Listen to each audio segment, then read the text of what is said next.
BJP की सारी agencies कई रेड मार चुकी हैं, कई लोगों को गिरफ्तार कर चुकी हैं, लेकिन अभी तक एक भी पैसे का हेरफेर कहीं नहीं मिला, कहीं से एक भी पैसा नहीं मिला। अगर भ्रष्टाचार वाकई हुआ है तो इतने करोड़ों रुपए गए कहां? क्या सारा पैसा हवा में गायब हो गया? सच्चाई यह है कि किसी तरह का कोई भ्रष्टाचार हुआ ही नहीं। अगर होता तो पैसा भी मिलता। ऐसे फर्जी केस में आम आदमी पार्टी के कई नेताओं को इन्होंने अभी तक जेल में रखा हुआ है। किसी के भी खिलाफ कोई सबूत नहीं है, कुछ साबित नहीं हो रहा, खुलेआम गुंडागर्दी चल रही है, किसी को भी पकड़ के जेल में डाल दो। अब बीजेपी मुझे गिरफ्तार करना चाहती है। मेरी सबसे बड़ी संपत्ति, मेरी सबसे बड़ी ताकत मेरी ईमानदारी है। झूठे आरोप लगा के, फर्जी समन भेज के ये मुझे बदनाम करना चाहते हैं, मेरी ईमानदारी पे चोट करना चाहते हैं। इन्होंने मुझे समन भेजे हैं। मेरे वकीलों ने मुझे बताया कि ये समन गैर कानूनी है। क्यों गैर कानूनी है? ये मैंने इनको विस्तार से लिख के भेजा है। मैंने बताया है कि उनके समन कैसे गैर कानूनी है, लेकिन उन्होंने मेरी एक भी बात का जवाब नहीं दिया। इसका मतलब उनके पास मेरी बातों का जवाब नहीं है। इसका मतलब वे भी मानते हैं कि उनका नोटिस गैर कानूनी है। क्या मुझे एक गैर कानूनी समन का पालन करना चाहिए? अगर कानूनी रूप से सही समन आएगा तो मैं पूरा सहयोग करूंगा। बीजेपी का मकसद जांच करना तो है ही नहीं। इनका मकसद तो लोकसभा चुनाव में मुझे प्रचार करने से रोकना है।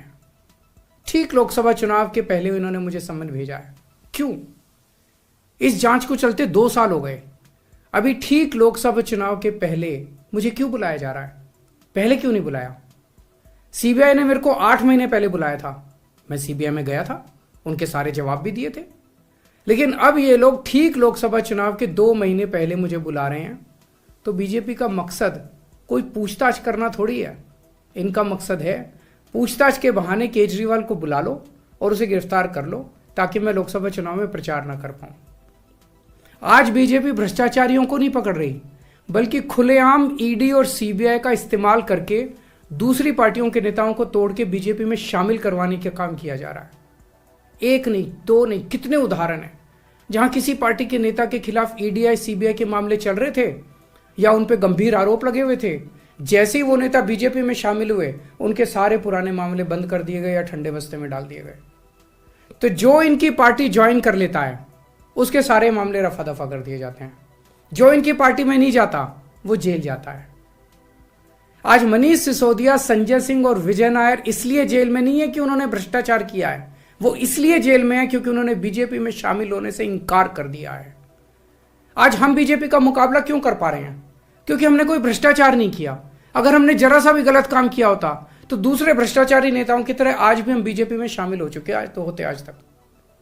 इस तरह देश के ईमानदार नेताओं को जेल में डाल के और भ्रष्टाचारियों को अपनी पार्टी में शामिल करवा के ऐसे तो देश आगे नहीं बढ़ सकता। ये क्या चल रहा है? ये जो कुछ भी चल रहा है बहुत खतरनाक है। ये हमारे जनतंत्र के लिए बहुत गलत है। इसे रोकना होगा। मैं हमेशा देश के लिए लड़ा हूं। मेरा तन मन धन देश के लिए है।